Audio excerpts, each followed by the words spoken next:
Hey, what's going on, guys? It's me, Train Man, and welcome back to the Zombie Train. This is episode 185. Now, I do have a route lined up for episode 183, but that will be coming out next week, partially because the route needed some work, and I needed a hell of a lot of dependencies for that route. Now, they're all downloaded now, I think. Let me look. Yeah, I got them all now. Well, actually, I'm missing some depths, but my point is, we're ready to do a route review. However, I'm still missing, yeah, I know I'm missing two. We're ready to do a route review, but I couldn't afford to spend the time to do it this week because things are late. If you can't tell, this is late. The episode of the Iron Horseman Chronicles is probably going to be late, and I'm missing some stuff here. So, to jump off of that then, or to bounce off of that and sort of continue, it's worth saying that today's episode, I don't know why I segged into it that way. Today's episode is about Mexico and Central America. This was a question asked by Roni McJoney on episode 177. Let me find the exact wording of it, just for courtesy's sake. Meanwhile, you're going to look at me doing stuff around the old Maine.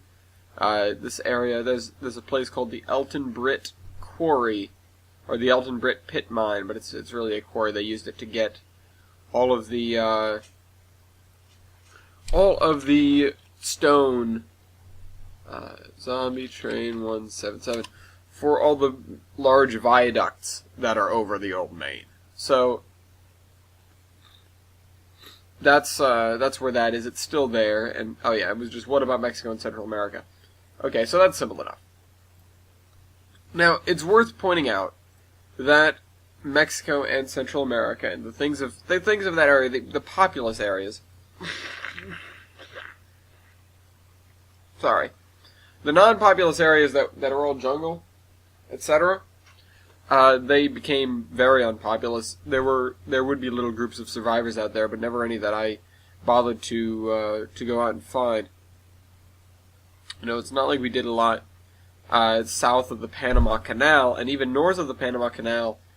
It's places like Guatemala and Nicaragua, and those sort of places that they're very much jungle, and they're not very built up, and there aren't a lot of rail lines and things like that would help us, and there aren't a lot of people either.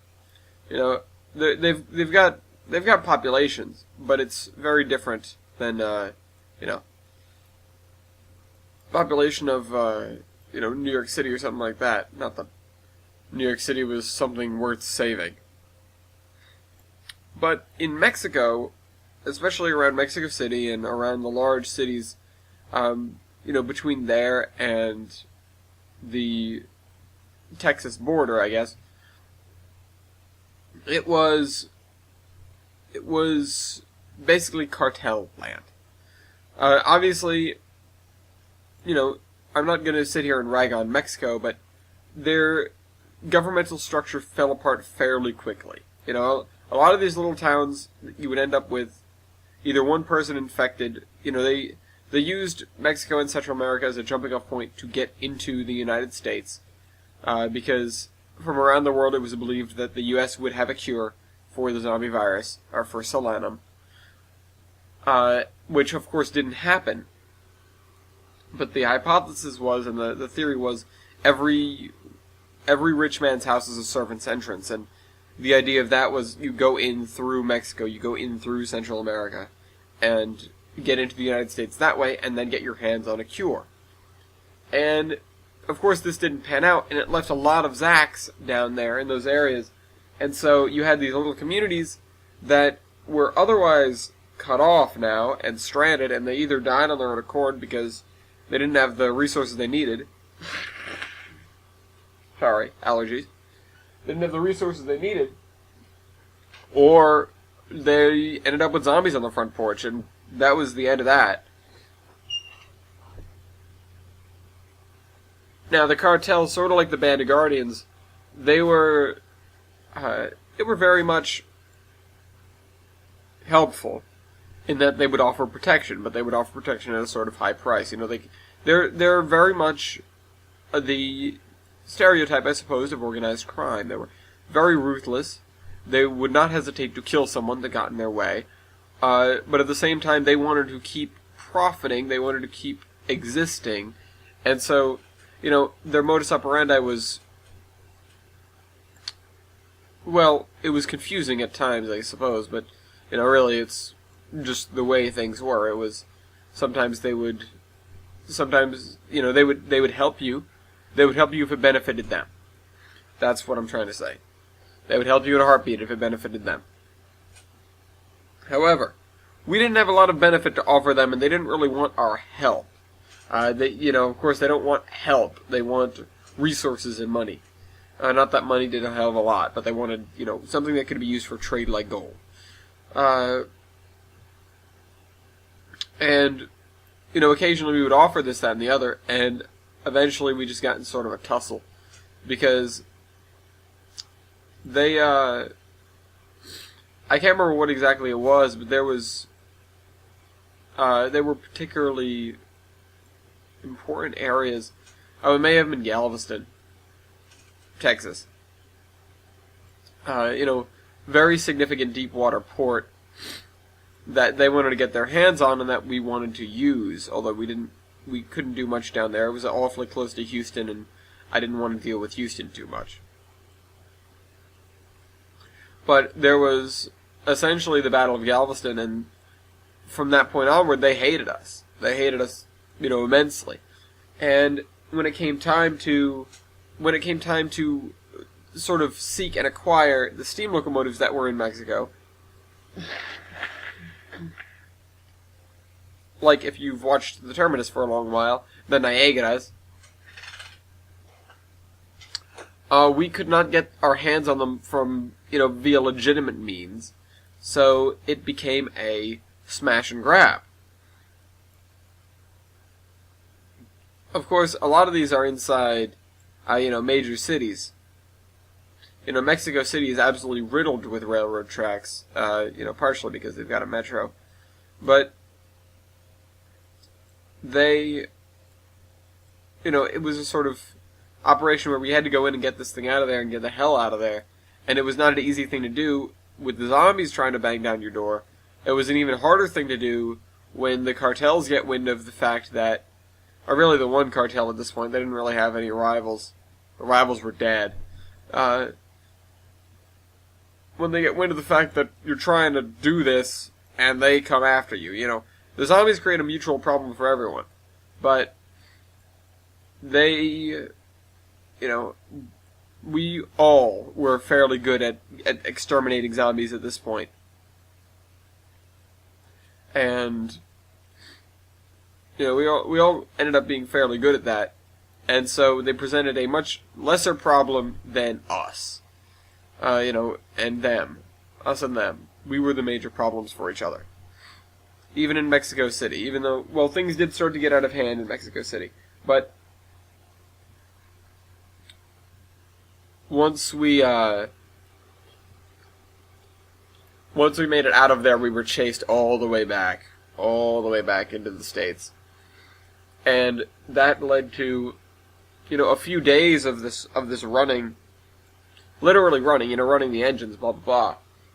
And having to deal with every once in a while, once in a short while, every, multiple times a day, we'd have an incursion of some description. And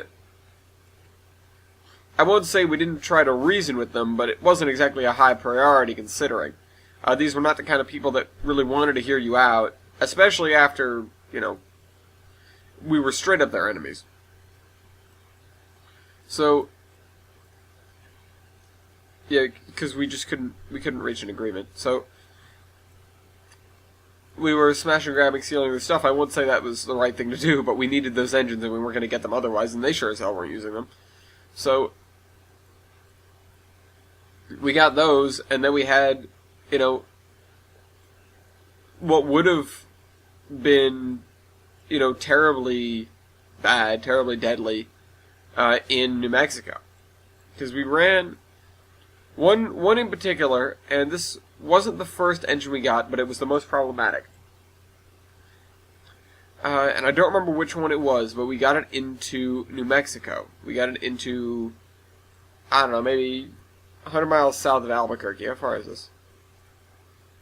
Yeah, just about 100 miles south of Albuquerque. We were running up to Belen so we could head west. And they caught up to us because we had a problem with a switch. Where was it? It was just like a passing track down there. Yeah, it was near Socorro. So it was more than 100 miles. But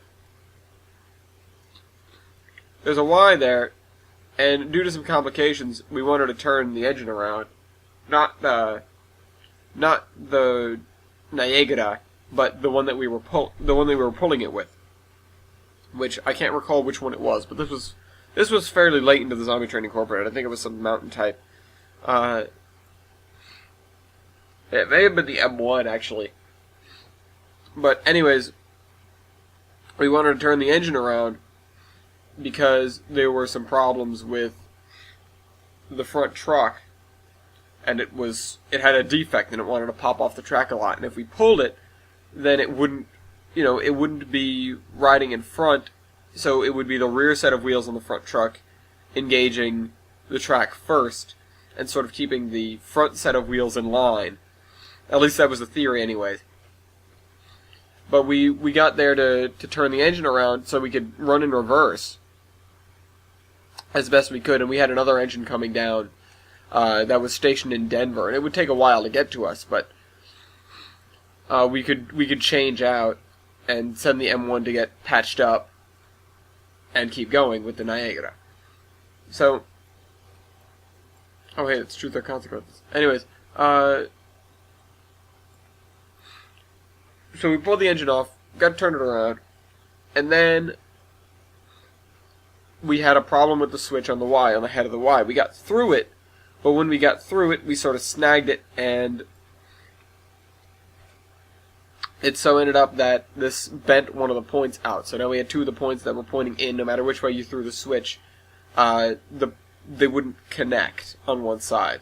So we couldn't throw it back the way we wanted to. We had to get some tools out and straighten the point and pretty much spike down the switch because it just wasn't going to cooperate otherwise. So this was just a whole cluster, and people were getting nervous. And there were zombies coming in from the town, and the town didn't have a lot of people, but there were a handful of zombies that we had to deal with. And while we were dealing with them,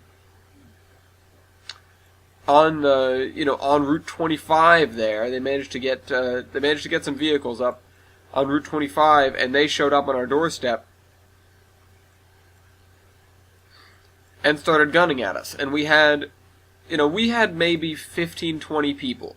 This was a smash and grab operation. They had maybe 100 or 200 people.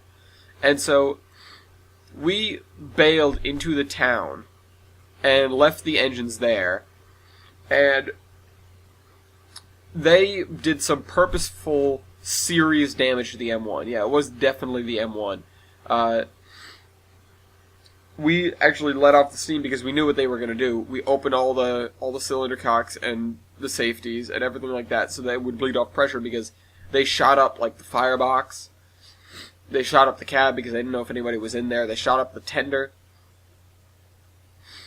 They did some damage to the boiler, but the boiler was a little bit tougher. They did some damage to the smoke box. And a lot of the ancillary little components, and I think they stole the dynamo, if I recall correctly, when they were finally leaving town, with the few of them that were left. But while we were in Socorro, Socorro. I keep calling it Sirocco. While we were in Socorro, we managed to get a message off, and about 300 people got paradropped in. And this was via C-130s that were flown in from Colorado. Flown in from, Colorado Springs.